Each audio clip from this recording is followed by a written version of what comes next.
really? Good God bless me. Here we go. We're going to do this show, ladies. Welcome to She Did That.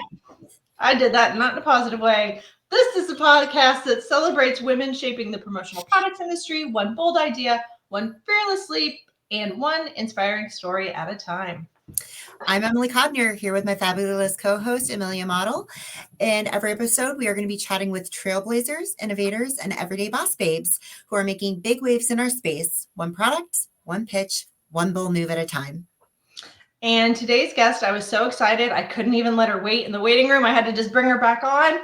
Welcome, Sarah Unruh, or Gosh Garian, as some of you may know. She's a very familiar face in the industry. She's got a story worth hearing, a journey worth celebrating, and I know she loves to celebrate. And you guessed it, she did that. Woohoo! Woohoo! Welcome, Sarah. Thank you for joining us today. As Amelia said, unless you've been living in a cave for the last few years, you are a friend of promo. Please introduce yourself to our audience and tell us how you got into the industry. Oh, gosh. So my name's Sarah Goshkarian Unruh, and thank you both for having me on here. So I love to chat with my friends. This is great. It kind of feels like wine time, but without, the wine. I feel like this is a Today Show moment of like, what's in your cup kind of a deal. I always wonder what they actually have in their cup. So I'm water, just so you know, that's what I'm drinking right now. I wish I could say something else. Coffee. Water. Okay. See, there you go. Cheers. So I have been in the industry, 16, 17 years. I started in this industry actually as a distributor. I started my own distributorship. A lot of people don't know that. It was at a time where I was teaching. We were moving from New Mexico to Dallas, and I knew that I would not be able to get a job teaching. I was pregnant with my fourth child. I think I was like 4 or 5 months pregnant. And that was whenever getting a job teaching was actually really, really hard. People wanted to teach in school. And so I have a girlfriend. She's actually still in the industry. She works at Logo Boss, Nicole. Hey, Nicole. And I reached out to her and I said, hey, how did you sell those fraternity and sorority t-shirts? And she said, oh, do you want to come hang out and spend some time with me? So we spent about 24 hours together. She taught me the industry and off I went. So I started my own distributorship. My husband at the time, my ex-husband, he worked for Yellow Book. And so he became my outside sales rep. So whenever he was in offices, he would say, hey, my wife sells pens or whatever items that he saw on the desk. And so that's how I started to gain clients and customers. And then then life happened and everything else. And so that's a little bit about how I got started. But right now I'm not with anybody. I'm looking for my next opportunity. And so that's, I think, part of what brought us here today. Lots of reasons. There you go. That's awesome. I did not realize, I don't think I've known you for 6, 7 years now. And I don't know if I knew that that's how you started. Yeah, a lot of people don't. It's funny because then I did that for a number of years and kind of kept it in the back. But this is what I've learned. When you are a small distributor or a solo distributor, a lot of people don't actually know you exist other than your clients and your customers that you do business with. And really, when I started, LinkedIn wasn't like a big thing. And from a social media standpoint, we weren't as connected as what I would say that we are now, of where you get more visibility, and events like EMEs or power meetings or whatever you want to call them, those didn't really exist either. And so I remember showing up to ASI in Dallas and walking that show for the very first time and was so overwhelmed because, it was this huge world, me solo by myself. So I think about often somebody who goes to PPAI Vegas for the first time or any of the ASI shows of how overwhelming that is for somebody who is just in the business for themselves and trying to learn, what do I do and how do I make this business I started as myself, how do I make this successful? Because I was so overwhelmed. I walked up and down the aisles and I thought I was going to have a panic attack and then left. And so, but then I went back into education and I went back into marketing. So I did a lot of digital marketing, and I worked for a lot of companies that were cloud-based software. That was before SaaS even existed. Let me just state myself a little bit. And so did a lot of digital marketing there. Marketing manager, worked for Balfour. That was a big yearbook company, and did some digital stuff with them, and then ended up coming to Austin, where I was running a large multi-million dollar grant for the state of Texas. And I had a friend who reached out because our sons played football. And she said, hey, I run a Performa distributorship. I'd love for you to come aboard to help me grow my business. She hit million for the first time when it hit multi-million. And so I came back to the distributor side of the business. From there, then I got recruited to Logo Mark. And that's where most of people know my journey and my path. A lot of people didn't realize I was actually in digital marketing before, or that I was an educator, because I was a teacher and then administrator. And so people don't realize that side of me. They just know me. Really, a lot of people started to know me once I started to work at Logo Mark. And so I think that's even that transition too of moving distributor, even underneath the Performa. We had some great reps and we started to know who our reps were. And some of them started to know me there, but it was a very small funnel. That's how Corey Cardinal and I met each other, Chris Platt. That's how Brittany and I knew each other, started to know each other. She was my rep. So when she was at PCNA. And so that's how some of the relationships that I have now started, was whenever I was a distributor and they were my national account manager rep or whatever from being part of Performa. And then dark side, one side or the other, I don't know. I still think it's up for grabs as to, what side is the other what. side.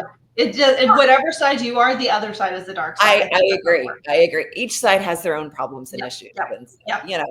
So. All right. So before you answer all the questions, before we get to answer you one, let's step back a little bit. So Yes. I do know you from the Logo Mark days. You started right after I left, I believe. But I also know you because you're quite the celebrity on LinkedIn, and we did a panel together at Women's Leadership several years ago. We won't date ourselves. So why LinkedIn, and what's your secret to success? So LinkedIn for me is actually where I can do a brain dump, is what I call it. I feel like maybe in another life I was a ghostwriter, and not of my own life, but it is actually a place where I feel like I can be, which is interesting because there are a lot of work connections. I have some personal connections on there as well, but I don't feel like people know me really to the core, which maybe makes it feel like a little bit of a safer space for me. But really the voices that I use are the tone, like it is me and it's my thoughts. And I have brain dumps either early in the morning or late at night, or my shower thought moments, whatever they are. Like, those are truly my thoughts. Now, ChatGPT is great in order to tighten my message, is what I often say, which basically is fixing my grammar. But for the most part, like, Kids, even teachers need help. 100%, yes, because sometimes my brain works faster than the words that come out of my mouth or into my hands do. And so, which is great, but it just became a good outlet for me, is what I would say. And what I realized is that the more that I posted, there was more people who connected with what I was sharing, because I'm really vulnerable. Like, this is Sarah, like to her core. I'm really transparent. And so even whenever I started to do lessons in business from a toddler, there were actually things that I was learning or realized through the eyes of my daughter, but that was me. It wasn't, she obviously didn't give me the the acumen to write, but it was me who was actually like, if I sat back and I realized my 3-year-old self or 2-year-old self, whenever I had started it, this was actually like, it's really simple when you break down kind of the schematics of working with people in business, if you relate it back to how that we were whenever we were really much younger. And so she just turned 5. And so we'll see what we do with that, because there are, friends change and shifts. And so there are things that, like, I notice are happening that happen in business too. And so, there's seasons that people go through, and you realize sometimes you're hard is whenever there's not a lot of people around. I think the greatest meme the other day, whenever you go through struggles and you're in kind of like a season that I am of change, the people that surround you tend to not be as many. But then whenever it comes to that moment to celebrate, there are so many more people who come out for the celebratory moment. And I don't necessarily take that as a negative. I think a lot of times people don't know how to show up whenever you're in a hard. And sometimes it can be because they don't know how to relate to it. Sometimes it is if they just are afraid that they're going to say the wrong thing. Sometimes it's, it's not just because they don't want to support you. A lot of times I think it's just that people don't know how to. That's totally fair. And to kind of talk on that too, like I feel personally, I don't reach out as much when I know people are going through a hard time because I don't want to overwhelm them. Yeah. Because I know when I go through a hard time, people are coming at me. I'm like, I just want to be alone. Like, just let me be, and I will come to you when I'm ready. Yes. But on that kind of note, you recently took a quiet hiatus. You called it a quiet hiatus on LinkedIn. Tell us a little bit what inspired you to take that step back.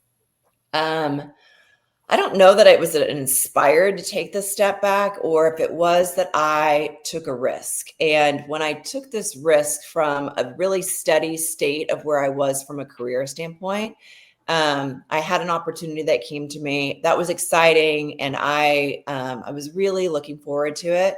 I had my hesitations to it, and with risks, it can either go one of two ways, right? Like some people take a risk, and you hear about who was the guy yesterday who was on 60 Minutes? It was like Polymetrics or whatever, right? Like he started this company, it's now like a $14 billion company. This kid is a billionaire now who created this company, but he did it and he took a risk, right? And so you hear about those stories of when people decide to take a risk from a career standpoint and they pay off. Well, the opposite happened to me, and it didn't pay off. But whenever I took that hiatus, I think part of it was I needed to prove it to myself that like this risk was worthwhile to talk about. Mm-hmm. And because it didn't feel like I didn't feel it in my core, it didn't feel like I was authentically being myself. And so it didn't feel like I could show up the way that I had shown up on LinkedIn as my authentic self. So to me, that shows of like who I am. Like I really have to be able to show up as my authentic self. And when I share, it is me sharing because of how I feel or it's just me. And so my hiatus was because it just didn't feel right. I love that. And I love that you know that about yourself. Like you're Yeah. like, you know what? I need to do this for me and this is it. And I will be back when I'm ready. I Yes. love that for you. Yeah. When you have nothing to say, you don't need to say anything. Sometimes Right. you just don't need to say anything. You just need to feel it and reflect it and then figure out how to focus. Yes. So I know you're in the focus phase now. We've talked a few times, and I know you're looking for your next role. So what do you want to do, and what do you want to bring to the table in your next role? So I've learned a lot over the last 6 weeks. It has been a roller coaster. I will tell you that. Going through this is something that it's like I don't wish it on my worst enemy. And it's just an interesting job market right now is what's going on. And I've thought about transitioning out of our industry, staying in our industry. I've had conversations with distributors. I've had conversations with service providers, with suppliers. I mean, really like the gamut. And sometimes it is that you realize that like the fit isn't there. And part of it is because, so I'm really looking for a role in which that I can drive impact. And impact means a lot of different things to different organizations, but I'm just not I think you guys know this about me. I'm very competitive in nature, and that also comes out too in the way that I work. And so like I have to be able to drive impact. And what that means inside of an organization could be change, but sometimes it's not change. It could be strategic initiatives that, a company is looking to move forward and shift towards. I want to be, part of that strategy team. One of my value words that I use a lot is legacy. And so for me, I'm really kind of working on building my legacy and what that means. I aspire to, people in our industry who are winning, who win various awards and, who get recognized. And that's something that I would love, and I think a lot of times what I admire the most when I hear about either women in our industry or men in our industry too, that are winning these awards, it's really kind of that legacy that they're leaving behind. Because I think about the generations that are starting to come into our industry and like, how do they view me and how is it that I was impactful in their lives? And even though I may not have worked with them, if I can touch them in some way and create like inspire like that is That's kind of one of my goals. And so to be part of that strategic team within is something I'm looking to do. And then leadership, I've also realized leadership doesn't mean, because in some of the roles I've been interviewing for, people are like, well, you're not going to be managing people. Leadership isn't just managing people. And so I think there's a big mix up sometimes with like leadership. Like I love to mentor. I've been in positions where I've had a team of people and, I love to help people reach their goals and everything, but leadership isn't just managing people. And so I think there's a confusion sometimes around that word. So being a leader inside of an organization that's something I would like to do, but doesn't necessarily mean that I want to lead people. Sometimes it is great to take a break from not leading people. Yeah. I don't know anybody who would say otherwise. So, and really like stability is important to me, right? Like I just took a big risk. And so for me to have a stable organization that also I can grow internally inside of is important to me. My career path has not looked like what I envisioned my career path to look like. It's very much roller coastered. But part of that is also due to when I started my career or how I started in my career is what I would say, which was probably 41 post-divorce is really what I would say. Like my career started because a lot of people don't realize a lot of what I did before people started to know me at Logomark and stuff was that we moved a lot because my ex-husband's job took us to different states. And so every like 2.5 to 3.5 years, we were moving, which meant I had to change jobs, which meant I had to reestablish the family, which meant reestablishing myself from a career standpoint, which meant meeting new friends and people and creating new networks and things. So, which is, I think, some of what gave me like the ability that I have to now. It's also sometimes of where my faults are, I would say, is that I have a hard time getting really close to people because I'm afraid that like I'm going to leave them because I was so used to being in places for such a short period of time. So it's one of my weaknesses. I love that answer though. Yeah, I don't see it as a weakness. I see it as a strength though. That's kind of where I felt that one. So we are running short on time. So how would you how would you define success for yourself today? See, Monday, not enough coffee. It's good. It's good. Success for me is being happy and joyful with waking up every day, getting to do what I love to do with people who I love to do it with and surround people.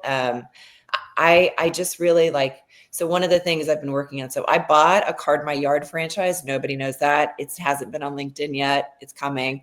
But Card My Yard, if you haven't, it's the sign business that you put like signs up. And so really like they call us like the joy bringers. And I love that about it because that is part of what is actually like me in my core is that I like to make people happy and I like to bring joy. And so buying this franchise is something that we'll go do and we'll set up a sign a night or, every other night. It's just something that we've started and it's just fun. I just get to bring joy. So to me, success is just creating happiness and joy. And then also like finding that ability to do that from a career standpoint and whatever it is that's next for me around the corner. That's awesome. That's fun. And we'll be sure that we'll bring the party poppers with us when you find that next step in your career, whatever that might be. I think I have a feeling this week. I love it. Coming. Pop in the bubbles. Pop in the bubbles. There you go. Party poppers. They are in the fridge. Sarah always has a bottle of champagne in her fridge. If you follow her, you know her. It's always ready for the next celebration. Always ready. Yep. And it's good champagne too. My problem is I celebrate every day. Be like, celebration. I should open that. I should open this. Yes. Every day is a celebration. Every day is a gift. Let's go. Bottles of champagne every day. I woke up today. Yay, celebration. Pop. I know. Yes, here we go. Yeah. Little things. You preach that. I've seen you speak before, and sometimes it's the little celebrations. It doesn't have to be that you got married or you had a child or you got a promotion. Maybe it's you just got through a really rough week and you did it gracefully. That's a great way to celebrate. Yeah. Sometimes I will tell you, I've had my days of where, I am just happy that I didn't just lay in bed all day. And I got up and I still went to the gym and that was my accomplishment for the day. And so my outing was I just went to the gym and then came back home. And so that was the moment. And so that deserves a little bit of celebration. So, because it's Winning. it's a ride right now. I'll tell you that. Well, like I said, we'll be there to celebrate when it is announced, when it's ready to go. But thank you for joining us today on She Did That. It was great having you. And for everyone else who joined us, thank you for being here. And we look forward to seeing you next time. For now, take it in, be inspired, then go do that. See ya. Thanks, ladies. Bye.